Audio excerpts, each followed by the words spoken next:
well, more than 1 million miles now together. We've done it with a remarkable press corps, people that I've gotten to know as colleagues. If I said friends, that might actually create problems for you, but let me simply say how much I appreciate the partnership, the professionalism, the work that we've done. I have even greater respect, even greater appreciation for you asking the tough questions, for you holding us to account, being on the receiving end. Sometimes that's not always the most comfortable thing, not always the most enjoyable thing, but it is the most necessary thing in our democracy. Reporters in Gaza were on the receiving end of your bombs. Why did you keep the So, bombs flowing when we had a deal? I'm happy to address questions. We all knew we had a deal. Everyone in this room knows we had a deal, Tony, and you kept the bombs flowing. I'm happy to address questions when we get a chance. Thank you. Order on the mantle of your design. Did you want to finish? Why did you allow my friends to be massacred? Why did you I'm happy to address your questions when we get to questions. Thank you. Thank you. You helped destroy our religion, Judaism, by associating. Yeah, I have a statement. Yeah, I have a statement to make. Thank you. You waved the white flag before Netanyahu. You waved the white flag before Israeli fascism. I look forward to taking questions when I get a chance to finish my statement. Thank you. Your grandfather was an Israel lobbyist. Are you compromised by Israel? Why did you allow the Holocaust of our time to happen? How does it feel to have your legacy be genocide? How does it feel to have your legacy be genocide? You too, Matt. You smirk through the whole thing every day. You smirk through a genocide. Thank you. And thank you, Matt. Now, I've got a few more things to say, and then I'm happy to take any question about anything, as we've done these past 4 years. And indeed, I'll talk a little bit about the developments the last few days as well. But I first really wanted to say thank you to each and every one of you. And also thank you to, well, okay, there's an asterisk, and yes, thank you, Matt Lee. But also to a remarkable press team here, led by Matt Miller, who do the work every day of trying to make sure that you're informed, the American people are informed. Let me also just take a step back before diving into the developments of this week, these last days, just to consider how far we've come over these past 4 years, and also to think a little bit about where we might be going from here. When President Biden took office, the United States faced the worst public health crisis in more than a century. It faced the worst economic crisis since the Great Depression, and unprecedented breaches with allies and partners around the world. Our adversaries saw a historic opportunity to work together to challenge our interests, to challenge our global standing, to challenge the international system of rules and principles on which our security and prosperity depend. First time I had an opportunity to speak at length in this role, I laid out how we would work to leverage American diplomacy to safeguard and accelerate America's renewal, how we would reimagine and revitalize our greatest strategic asset, our unmatched network of allies and partners, to deliver on issues that actually matter in the lives of our fellow citizens, matter in their livelihoods, matter in their futures, and to defend against increasingly assertive and aggressive revisionist authoritarian powers. And also, how we'd modernize our own diplomacy to try to deliver on these priorities, to ensure that this department is ready to meet the tests of a more contested, a more complicated, a more combustible world. As President Biden emphasized when he was here on Monday, thanks to historic investments at home and around the world, the United States can now operate from a position of greater strength to tackle all of these challenges. Our adversaries and competitors are weaker. Our strategy of renewal to set the stage for America to win the fierce competition, to shape a new era of international affairs to the benefit of our people, to the benefit of people around the world. And I think this week was another reminder, both of the power and the purpose of American leadership and American diplomacy. Over 15 months of devastating conflict between Israel and Hamas, we've worked to broker a deal that would bring hostages home, that would stop the fighting, that would surge humanitarian aid to people who so desperately need it, that would create the space to conclude a permanent ceasefire. We now have that, and we expect implementation of the agreement to begin on Sunday. As President Biden said yesterday, after more than 400 days of struggle, a day of success has arrived. I want to thank our fellow mediators, Qatar and Egypt, for their extraordinary partnership. And I want to thank my colleagues, in particular, Jake Sullivan, Bill Burns, Brett McGurk, for their remarkable skill, tireless dedication over these many months of negotiation. Will you recognize So, the Geneva Conventions apply to the Palestinians? and again, I'm happy to address questions when we have a chance. I'm happy to address questions in a moment. Thank you. This is a moment of tremendous relief for Israelis and Palestinians alike. The daughter of one hostage spoke for many when she said, "I can't wait to see them come back to their families. I'm so desperate to see them." A mother of 5 displaced from Gaza City said simply, "We are being reborn." It's also a moment of historic possibility for the region and well beyond. It's going to take tremendous effort, political courage, compromise to realize that possibility, to try to ensure that the gains that have been achieved over the past 15 months at enormous, excruciating cost are actually enduring, to manage the still profound risks, to deliver on the promise of a more integrated Middle East. And simply put, to forge this reality, there are 2 immediate imperatives. First, to fully implement the ceasefire deal. And then second, to finalize a plan, an effective plan, as I spelled out earlier this week, that provides for Gaza's transitional governance, its security, its reconstruction, and that can make the halt in fighting endure.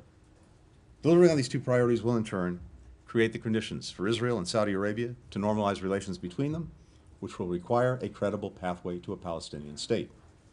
On each of these imperatives, we've delivered concrete progress and we've laid a foundation for success, which we will hand over to the incoming administration. Together, they represent a historic opportunity to advance the long-term interests of the United States, our partners in the region, and around the Middle East. In Ukraine as well, we've seen the results of steadfast American leadership. We rallied and kept together some 50 countries to help Ukraine defend itself from Putin's war of aggression. Through Ukrainian courage and also Western resolve and firepower, Ukraine repelled Russia's invasion and took back half the territory it originally seized. We've marshaled commitments from countries around the world that will help Ukraine deter and defend against future attacks and stand on its own feet militarily, economically, democratically. We've also imposed the most ambitious sanctions and export controls ever on Russia, cutting off its biggest banks, reducing dramatically Europe's reliance on Russian energy, oil and gas, almost to zero at this point. As a result of some of our latest sanctions, Russian oil tankers are piling up along the Chinese coast, unable to offload. Ukraine will continue to stand as an independent, democratic nation anchored in the West with the freedom to choose its own future. If we sustain our support for Ukraine, if we continue to exacerbate Putin's growing manpower and economic dilemmas, we can continue to help Ukrainians gain leverage to negotiate a just and secure peace. Now, I got back from what was my 21st trip to the Indo-Pacific in this job just a short while ago, a region where the United States is now competing from a position of strength. We brought our regional allies together, our partners together, around a shared vision for a free and open Indo-Pacific, where goods and ideas and people flow freely, where rules are applied fairly and transparently, where countries are free to choose both their own path and their own partners. We enhanced bilateral relationships with our core treaty allies, with Japan, South Korea, Australia, the Philippines. We forged a new era of trilateral cooperation with Japan and Korea, with Japan and the Philippines as well. We re-energized the Quad with Japan, India, Australia, strengthened our relationships with ASEAN, the Pacific Island countries, elevated partnerships with Vietnam and Indonesia. As the DPRK and the PRC continue to fuel Putin's war of aggression against Ukraine, underscoring how European and Asian security are indivisible, we've also built enduring bridges between our Pacific and Atlantic allies and partners. Australia, Japan, and South Korea have provided important support to Ukraine. In 2021, European allies were on the verge of signing a massive trade agreement with China. Now they're coordinating with us on everything from investment screening mechanisms to supply chain resilience to pushing back on China's overcapacity and unfair trade practices. At the same time, we've managed our competition with China responsibly so it doesn't veer into conflict, while also cooperating on challenges where the world expects great powers to lead and where it's clearly in the interest of the American people, from climate change to fentanyl. We've also demonstrated that other countries can rely on the United States to tackle some of our biggest shared challenges and deliver on some of our own on their own national aspirations, preventing disease outbreaks, enhancing food security, accelerating the clean energy transition, bringing together a global coalition of more than 160 countries to address the synthetic opioid crisis. As we celebrate the return of hostages in Gaza, including Americans, as we look to relief for the people of Gaza, I'm also thinking of all those U.S. citizens who are held wrongfully, who are hostage in countries around the world. Do you know about the I've carried with Hannibal me. Direct? Miller says he doesn't know about the Hannibal Direct. You can leave, Do you know sir. about the Hannibal Direct? Again, I'm happy to address questions in a few more minutes. I look forward to answering questions in a few more minutes. Thank you. Thank you. Thank you. He gets to make lots of speeches. Thank you. Let him answer some questions. I look forward to answering questions. Thank you. Instead of making another speech every day. Sir, would you like to be escorted out? Go away. You don't have the responsibility to tell me where to go. Do you want to be escorted out or not? I want him Thank to you. answer questions. I look forward to answering questions in a minute. I'm a Thank you. journalist. I'm not a potted plant. Everyone will have an opportunity to ask a question in just a minute. Thank you. Miller So- has explicitly told me he will not answer my questions. I'm justified So- in what I'm doing. I have no greater pleasure in this job than crossing off a list I carry in my pocket, the names of those who had been arbitrarily detained and unfairly held hostage, unjustly held hostage, and bringing them home, returning them to their families, returning them to their loved ones. Finally, I Get just your wanted to hands share off this me. morning. Get your hands off me. Get your hands off me. Get your hands off me. Answer a damn question. I look You forward know to about answering the questions in a Hannibal few Directive? minutes. You know about Israel's nuclear weapons. Everybody from the ICJ. I was sitting here quietly, and now I'm being manhandled by 2 or 3 people. You pontificate about a free press. You pontificate about a free press. You are hurting me. You are hurting me. You are hurting me. I am asking questions after being told Please- by Matt Miller that he will not answer my questions until I'm asking Please, sir, questions. respect the process. We'll have an opportunity to take questions in a few minutes. Wasn't the point of the May 31st statement to block the ICJ orders? You blocked the ICJ orders? You Please, sir, respect the process. Thank you. oh, respect the process. Respect this process while everybody from Amnesty International to the ICJ saying that Israel's doing genocide and extermination, and you're telling me to respect the process. Criminal, why aren't you in The Hague? Why aren't you in The Hague? Why aren't you in The Hague? Finally, we've worked to modernize our diplomacy so that we're more agile, we're more effective, we're more prepared for the challenges of a new era. We've reorganized this department to lead on issues that increasingly animate our diplomacy, whether it's emerging technology, public health, strategic competition, economic statecraft. We've embraced new tools and approaches, from integrating data and AI into the work that we do, strengthening our capacity to anticipate, to plan for risks, as well as opportunities in this more volatile world. Maybe most important, we've invested in our people, improving our hiring and retention practices, diversifying our workforce, strengthening our training, providing more support to employees throughout their careers. We've hired the largest Foreign Service Officer class in more than a decade, and we've grown our Civil Service Corps at the fastest rate in more than 20 years. It was gratifying to me, and I think to everyone in this department, that among the first and last stops President Biden made in his tenure was right here at the State Department. I think that is powerful evidence of the trust that he placed in us to carry out this country's foreign policy. Our diplomats represent this country with exceptional skill, with professionalism, with heart. They often do so at great personal sacrifice, little fanfare, in some of the world's most challenging environments. It has been, simply put, the greatest of honors to be able to work shoulder to shoulder with them. These past 4 years, there have also been moments of disappointment, of hardship, of heartbreak. But I leave this job knowing that we spent every day thinking about and working toward what we believe is best for our people, the citizens we have the immense privilege of representing. And I'm confident we leave office with our country and with this department in a much stronger position than we found it. And now, with that, one last time, I look forward to taking some questions. Mr. Miller.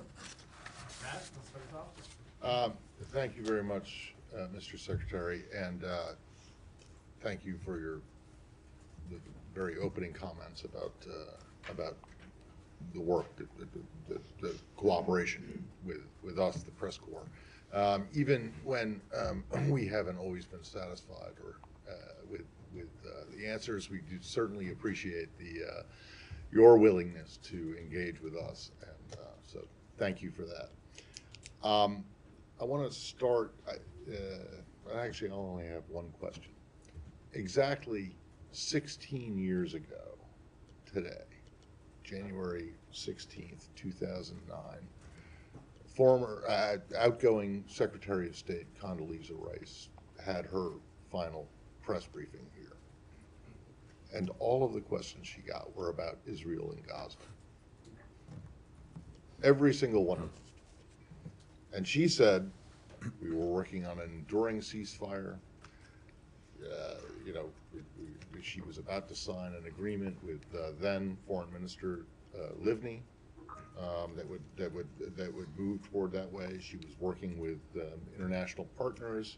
Names have changed, but countries pretty much the same: Egypt, the Europeans, the Gulf Arab states. And so 16 years ago, we were in the same situation that we're in now, particularly because this ceasefire, current one, still seems to be in limbo. And I'm wondering if you can point to any progress that has been made over the course of the Bush administration, the Obama administration. Has there been anything that has changed or given you hope? Because we're basically back in the same position we were 16 years ago. Yeah. Thank you, Matt. This is a long story. It's an enduring story. It's a story that is not likely to end anytime soon. And if you go back over the course of many administrations, not only Secretary Rice, but so many of our predecessors and so many of her successors, and now me, this is a story that we've been engaged in one way or another. And I think each of us has probably brought the conviction to it that we could and should do everything possible to try to get to and write a better conclusion, a good conclusion for the story.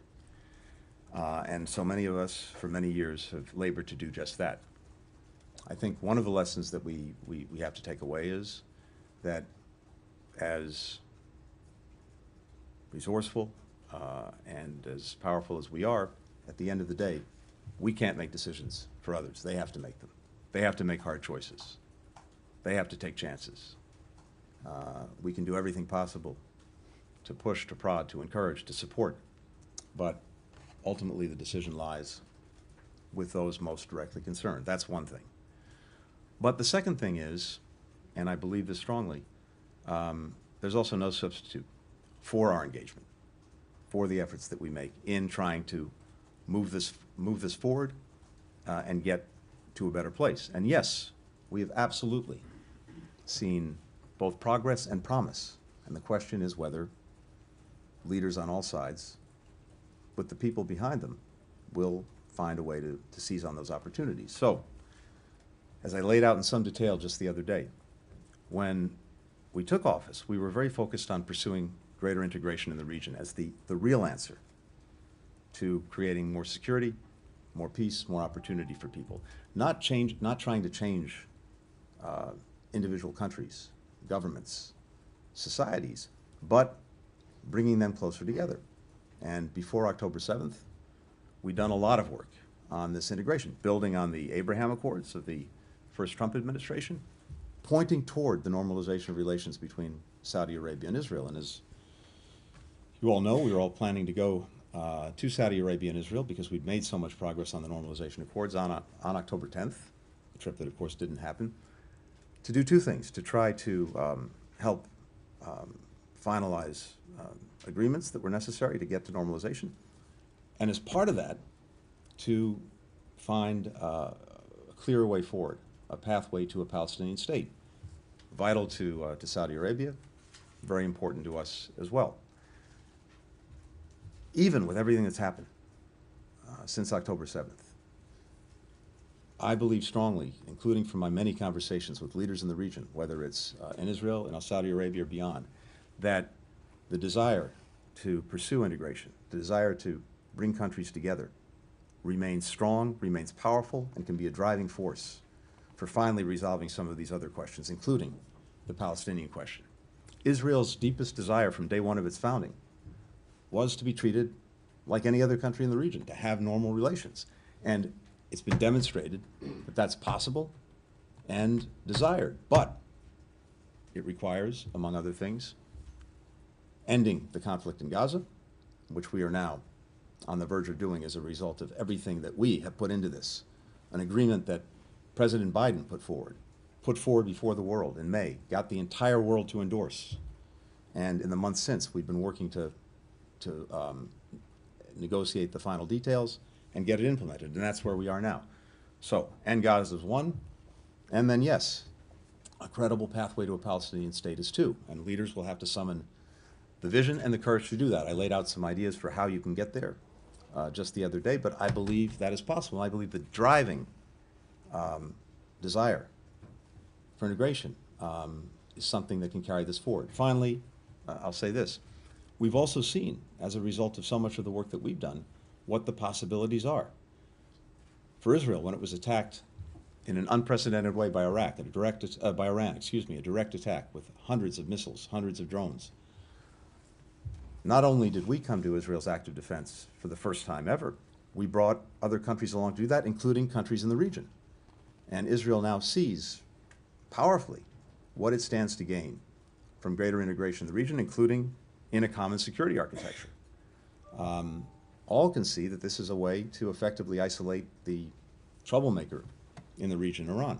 So all of that is there, all of that is possible, and I think for the incoming administration, it'll be important to continue to show, here's one path, and what can be achieved by following that path. And then there's another, which is perpetual violence, destruction, terrorism, despair for people.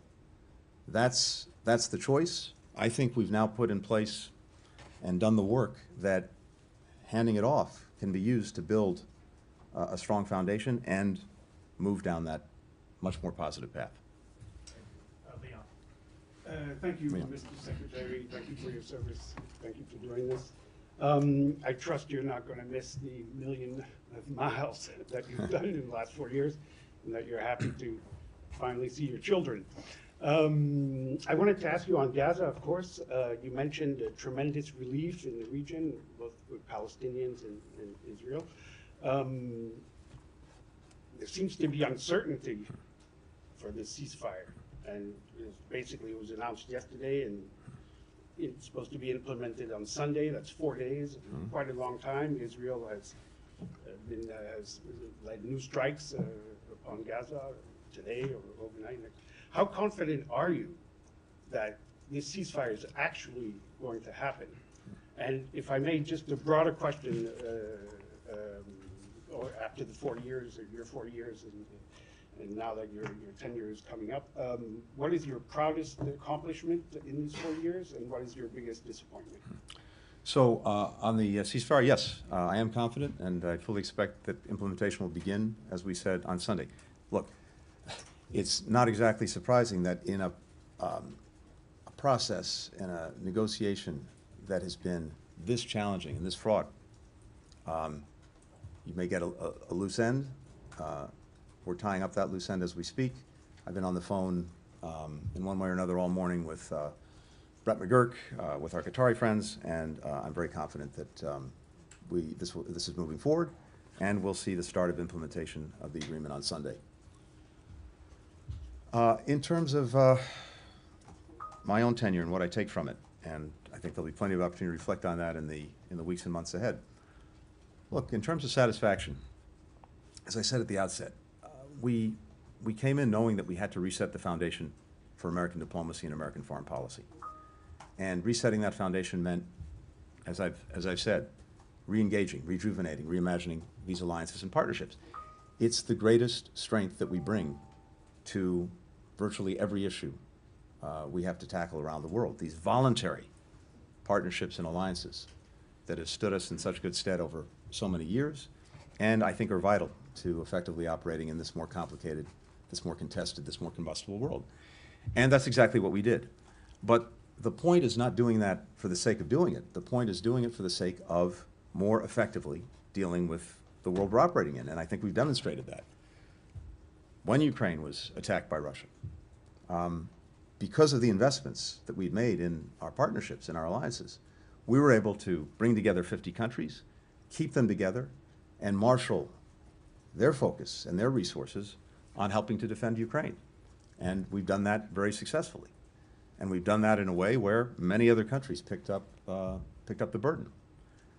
When it comes to maybe the biggest systemic challenge that we face in the international system, and that is China and the capacity that it has, uniquely, whether it's militarily, whether it's economically, whether it's diplomatically, to reshape the international order, what we've been able to do through these stronger alliances and partnerships is to focus other countries in ways that we haven't seen before on how to deal effectively with the challenges posed by China. We have much greater convergence between us and partners in Europe, between us and partners in Asia, among all of us in confronting these challenges. And I listed a few areas in which we're working much more closely together. And as I've said before, when you bring just the United States to the table, well, we have a lot of weight, but when it comes to economic issues, for example, where China's engaged in unfair practices, where it's engaged in overcapacity to try to drown our industries, our communities, our workers with their products, well, when we're taking that on and we're doing it alone, we're 20% of world GDP. When we're doing that in concert with allies and partners across Europe and Asia who are similarly aggrieved by these practices, well, we're 50–60% of world GDP, and it's a lot more effective in getting China to change its conduct. So those are just two ways in which we've used this investment in our allies and partners to get real results, to tackle real problems, to meet real challenges. And again, through so many of the issues that are affecting the lives of our people, we brought countries together in a way that's going to have a material impact on making things better. I mentioned earlier the coalition we built on synthetic opioids, on fentanyl. You've heard me say this before. The #1 killer of Americans aged 18 to 45 is fentanyl. And it's by definition a problem that has to be tackled cooperatively with other countries, because the ingredients that go into making it may be made halfway around the world. They come close to our borders, they get synthesized into fentanyl, they come into the United States, they kill people. So the fact that we brought all of these countries together, now working in close concert to deal with this problem, that's going to have a material benefit on the lives of the American people. In these ways and so many more, what I take satisfaction is that we now can approach each of these problems from a position of much greater strength, much greater effectiveness. Disappointments? Yeah, of course. There are always many. There's always the things that you didn't get done. There's always the coulda, woulda, shoulda that you ask yourself. But I think it's also important to take a minute and take stock of what we actually have done, what the men and women of this department have achieved. Would I have wished, do I wish we could have gotten the ceasefire agreement months ago? Of course. The suffering since, the lives lost since? Sure. Could have been avoided if we'd gotten this over the line sooner. But in something as complex, as complicated, where different events have intervened and the work that we had done, the progress we were making toward bringing it to conclusion was delayed or derailed, as the President again said yesterday, almost every time you're trying to deal with something this hard, and as George Mitchell put it so well in the context of Northern Ireland peace, you're going to have many, many days of setback and struggle before you get to that final day of success. But every one of those days of setback and struggle is necessary to get you to the day of success. Thank you for your service, and thank you for taking our questions over the last 4 years. Since the Gaza war erupted, there has been a flood of reports supporting videos and evidence of potential IHL violations by Israel, and yet your department has refrained from making a definitive assessment. There's a sense out there that you gave Israel a pass on this issue and that that's part of the administration's legacy. Is there any chance you will deliver a definitive assessment on this in your final days?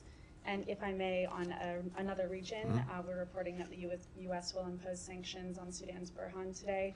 Could you confirm whether the administration will take that step, and why do this now, and why wait till now? Okay. Thank you. We and I take very seriously the work that we do, and we have a responsibility to do, to assess in any place whether violations of international humanitarian law are occurring, war crimes, other abuses of international law, international norms, international practice. And that's what we continue to do every day, whether it's in Middle East, Gaza, or in many other places around the world. And I'll come to that because your question about Sudan goes there as well.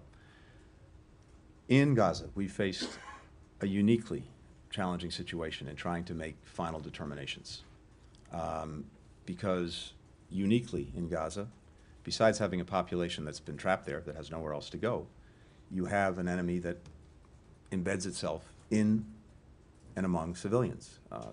Houses, hospitals, mosques, schools, and getting a clear picture and a clear understanding of whether any one incident in that context constitutes a violation of international law in one way or another is an incredibly complicated thing to do, especially to do in real time.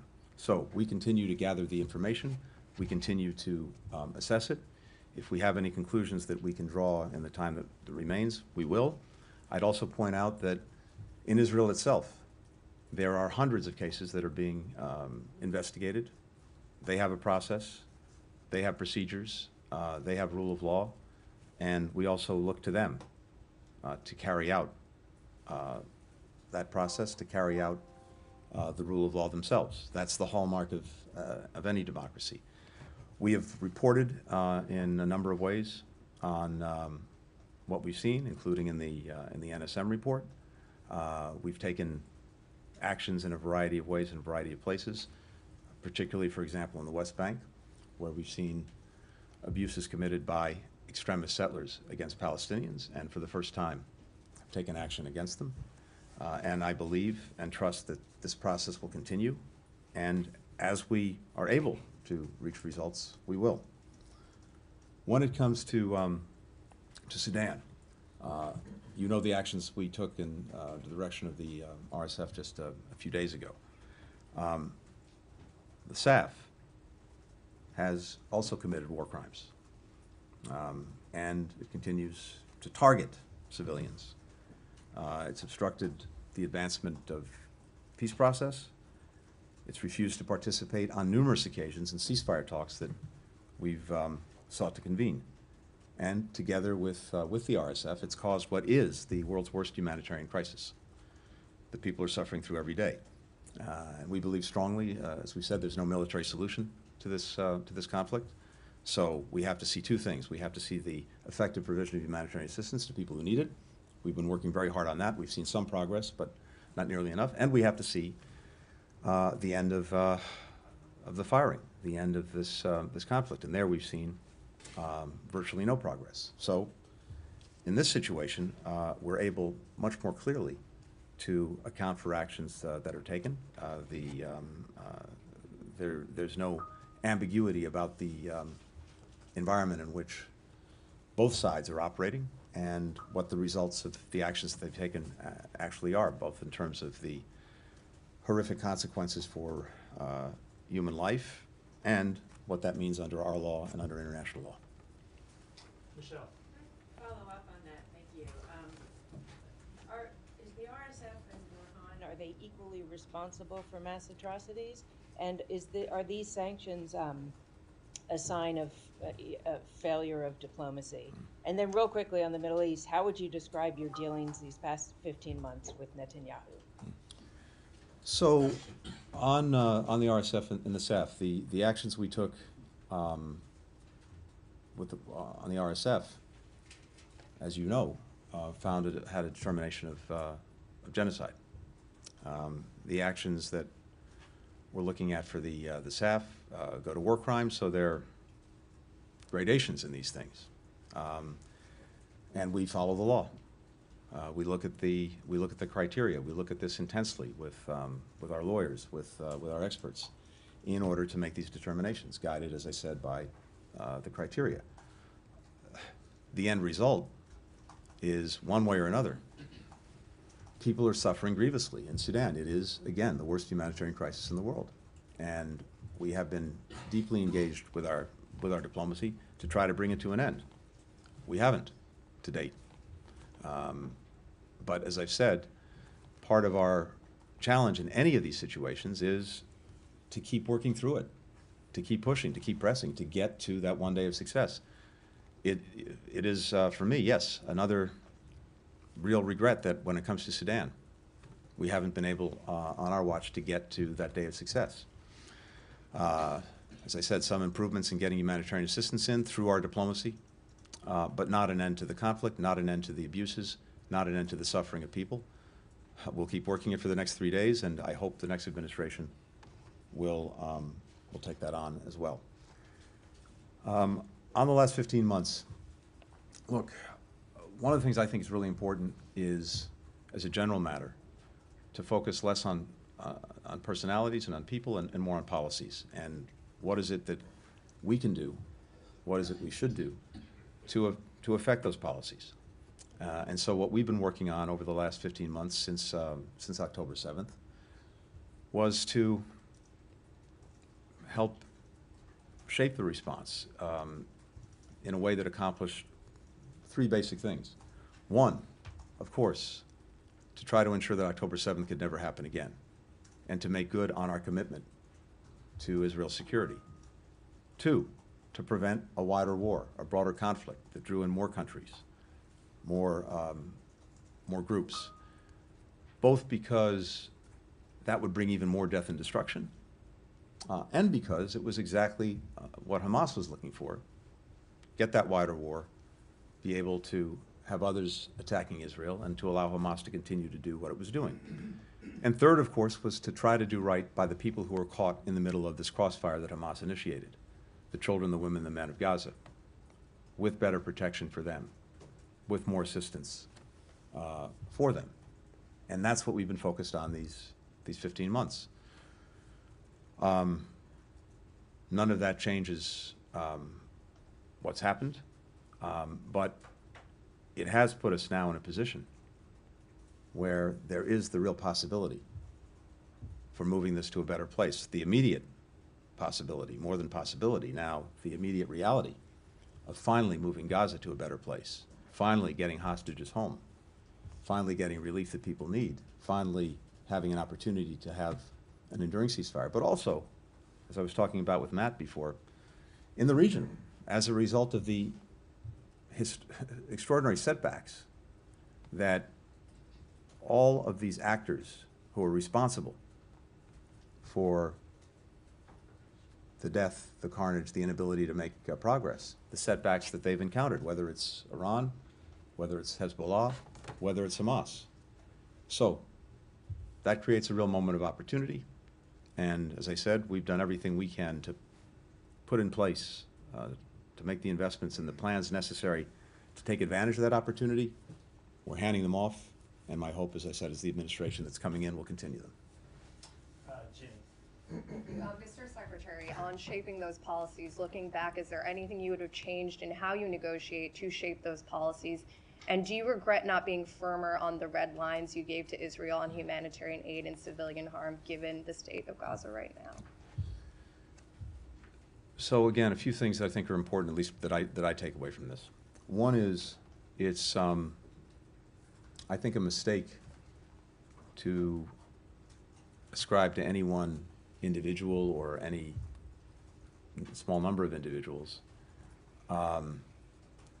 policies that, in the case of Gaza, were basically supported by an overwhelming majority of Israelis after the trauma of October 7th.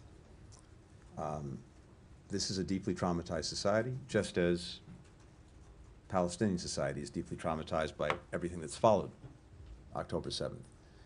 And if you don't understand that or don't factor that in, it's really challenging to make progress. So I think we've looked at that, we've understood that, and as I said, we had certain priorities that the President set that we've tried to carry forward in approaching everything we've done since October 7th, and we are now in a place where we're finally, I think, making good on those priorities. As I mentioned, one of them was to avoid a broader war with more countries coming in. And at various moments throughout these last 15 months, we've been right on the edge of having that wider war. And because of American diplomacy, because of American deterrence, because of America's ability to mobilize others, we've avoided it. When we had those unprecedented attacks by Iran on Israel, we marshaled other countries to come to Israel's defense. And then, when it came to Israel's response, we shaped it in a way that it was strong, but also calibrated, so that Iran's air defenses were taken out, but we didn't have actions that were escalatory and that produced a wider war. And that didn't just happen, it was the product, again, of American diplomacy and American deterrence. Throughout the 15 months on the humanitarian situation, when, and again, in an environment that is unique, which doesn't obviate Israel's responsibilities, doesn't excuse things that haven't been done that should have been done, but is important because operating in that unique environment with a population trapped in Gaza and other places where there are conflicts, people can usually go somewhere else. You're a refugee, not a good thing, but better than being trapped in a crossfire. Gaza, almost uniquely, people are trapped, and as I've said many times before, trapped with an enemy that deliberately uses them, hides among them, looks for civilian casualties as not only a necessary cost, but one that actually advances their agenda. And we know this from the leader of Hamas himself, Yahya Sinwar. So that's made things very challenging. But whenever on humanitarian assistance, we've seen things moving from bad to worse, we've engaged strongly, and we've gotten results, whether it was back in April or May, whether it was more recently in September, October. But fundamentally, the only way, given the complicated, incredibly complicated environment, to really get at the needs of the people was through a ceasefire and a hostage deal. And that's why we've been laboring so hard on it. And that's why now, as it's implemented, we're finally going to see the relief that people so desperately need. Let me just add this, and I'm sorry for going on. At various points along the way, in terms of getting that deal,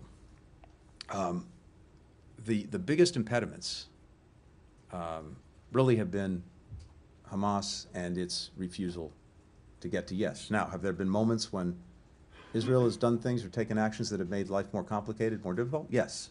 But broadly speaking, and especially in the last months, until we got to success, Hamas has been the major impediment. And there were two things that were factoring into Hamas's thinking, and we know this. One, as I said, was the hope that they could get a wider war, that others would jump in, that the cavalry would come to the rescue. And it wasn't until recently that it became clear that that was not the case. And whether it was Iran, whether it was Hezbollah, whether it was Iranian proxies, whether it was the supply routes for those proxies through Syria, as a result of actions that Israel took, as a result of actions that we took, as a result of conflicts and problems that these various actors had gotten themselves into that we exacerbated, it finally got to the point where Hamas concluded that, as I said, the cavalry wasn't coming to the rescue. That wasn't going to happen. Second, Hamas held back at various points because it saw or hoped that public international pressure was mounting on Israel. And it could just wait it out, and that pressure would get to a point where Israel would have to accede to all of Hamas's demands. And that includes the hope that there would be a lot of public daylight between the United States and Israel. And so, while clearly we've had differences, real differences with Israel on the way it's gone about the necessary defense of its people and its country, we've expressed those clearly at various points, but we've mostly done it privately, precisely because we didn't want to feed into Hamas's clearly held views that if that pressure was mounting and if there was daylight, they could do nothing. They could refuse to engage in the negotiations, hold back on a ceasefire and releasing the hostages, and thus perpetuate the suffering, the loss for the people that they purport to represent. All of those dynamics were in play. All of those dynamics were ones that we had to make judgments about, navigate, with eyes on the prize of getting to the day we got to yesterday, which is the ceasefire and hostage release. So, it's absolutely appropriate to ask questions about that, to ask ourselves questions, for everyone to ask questions. Some people say we did too much to restrain Israel when it comes to Iran, when it comes to Hezbollah, when it comes to others. Others say we did much too much to enable. And all of those questions are the right ones to ask, and they'll be asked for a long time. We had to keep our focus relentlessly on getting to this place where we could actually get a change, where we could actually get an end to a conflict, an end to suffering, and the prospect of something better. We'll take one more. Mr. Secretary, thanks very much. On why you got to the ceasefire deal, as you just highlighted, you talked a lot about Hamas and pressure, Hamas being diminished helped get them across the line. But on the Israeli side, do you believe that Trump and Steve Witkoff, either through direct pressure or through Netanyahu's perception of Trump, that helped get this deal across the line? And I want to bring up Ukraine and give you a chance to do legacy on Ukraine. You've argued that you've taken a lot of recent steps to try and give Ukraine leverage and give the Trump administration leverage. Let me just point out, though, that there's no money left in the replenishment fund. Ukraine struggles on the front line. Russia has a reconstituted defense industrial base because of China. So do you fear that your legacy on Ukraine could actually be defined by your successor? On the ceasefire deal first, look, the important thing is not who gets the credit. The important thing is getting the result, and that's exactly what we've gotten. And as I've said, the deal that was agreed is based on the proposal that President Biden put out months ago in May. The framework that he made public in detail, that we then went around the world and got country after country to endorse, culminating with the UN Security Council. That's what moved Hamas in the first instance, because up until that point, Hamas had been rejecting the idea of having an initial phase of 6 weeks, ceasefire, hostages begin to come out, prisoners are released, humanitarian assistance surges, and we used the time to reach an agreement on the conditions for an enduring ceasefire. They'd rejected that scheme. And it wasn't until May, when the president went public, detailed it, we got the whole world behind it, that Hamas was isolated and it moved. And then practically every day since then has been work on trying to actually negotiate the details that had to follow from that to fill in the framework, and understandings on its implementation. And we got very close to completing that on a number of occasions, and as I said, events of one kind or another inevitably intervene that delay, that derail the work that you're doing. But we kept at it. And meanwhile, as I just described, I won't belabor, all of these other factors that went into the calculus of Hamas changed dramatically, and in no small part because of actions we took in a way to exacerbate the challenges of Hamas and its many potential supporters, as well as actions that Israel took. So I think that's what got us to this day. Our diplomacy, our deterrence really isolated Hamas to the point where they finally came back to the table, got to yes. In recent weeks, Just to cite some other examples, when Hamas was refusing to engage in the fall, I went to our friends in Qatar and said it's time to tell them that their political operation housed in Qatar is no longer welcome. And that's exactly what the Qataris did. In recent weeks, we went also to other actors, including Turkey and President Erdogan, to use his weight and influence to get Hamas back to the table to try to conclude an agreement. And he did, and they did. So it's a long way of saying that all of these things coming together over many months, I believe, is what's gotten us here. Now, having said that, it was, I think, very important and very responsible to not only fully inform the incoming administration of what we were doing, but also, yes, to involve them in the this last part of the process that got us to the agreement. And the reason for that is virtually everything that now needs to be implemented under the agreement will be implemented under the Trump administration. And it was very important for the parties to know that the Trump administration stood behind the agreement that we negotiated and that President Biden put forward. And I both appreciate and applaud the very good work that Steve Witkoff did, working closely with us, with Brett McGurk, in helping to get this over the line. But I think being very clear with all concern that the incoming administration supported, endorsed, and would carry forward its responsibilities under the agreement, that was an important thing to do. I'm sorry, on Ukraine. So, as I look at it, first, where we started was Putin's intent, desire, and plan to erase Ukraine from the map, to subsume it into Russia, to realize his imperial designs. And as a result of the actions that we took in support of the Ukrainian people with many other countries, that's failed, and it won't succeed. Ukraine is standing, and that's the most important thing of all. Now, the question of where Ukraine goes from here and where we go from here is obviously a very important one, because there's an opportunity, again, an opportunity that we're handing off to make sure that Ukraine can go forward as an independent country,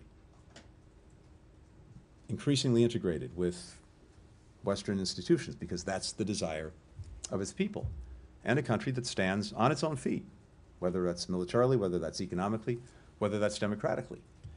And if its people and elected officials so desire to pursue some kind of resolution or ceasefire with Russia. Now, that requires Ukraine to decide that that's what it wants to do.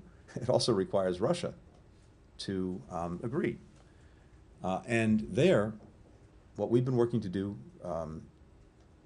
all these past months, right up to the end, is to make sure, as I've said many times, that Ukraine is in a position of strength to be able to make those decisions, whether that's to continue fighting if it's necessary, or to negotiate, but to negotiate from a stronger position. Part of that, though, has also been imposing extraordinary costs on Russia, and I think you should not discount those, including the impact that they have on Russia's decision-making.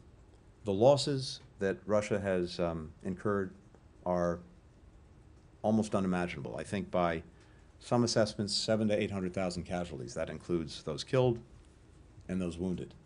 The flight of so many of its most talented people from Russia. The weight of sanctions, export controls, the weight that's such that everything Russia tries to do, even the workarounds that it's done with its war economy, everything is harder, takes more time, and costs a lot more. We see the impact on its economy. We see the impact on its future, its inability to invest in the critical industries of the future that would be a source of strength for Russia. So there's a heavier and heavier weight bearing down. So I believe that the incoming administration is in a position where, if the Ukrainians so desire and so choose, it can help to negotiate a good deal. And President Trump talks about having good, strong deals. I think there's an opportunity to get one. One of the most critical things will be, if there is to be a ceasefire, is to make sure that it's enduring, that it holds.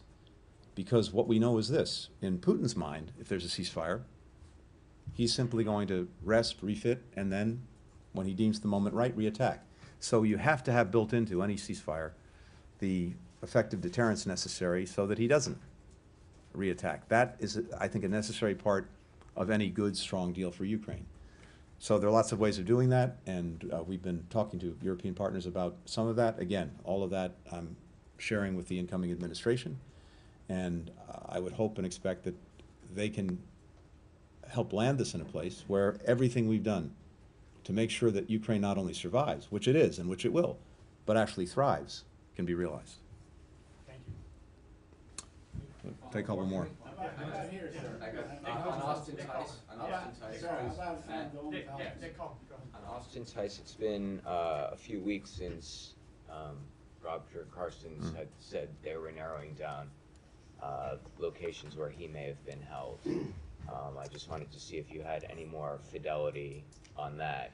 And then separately, yesterday, your successor before the Senate Foreign Relations Committee commented on the Panama Canal. You've been dismissive of the incoming administration's overtures on Greenland, but not as vocal on the Panama Canal.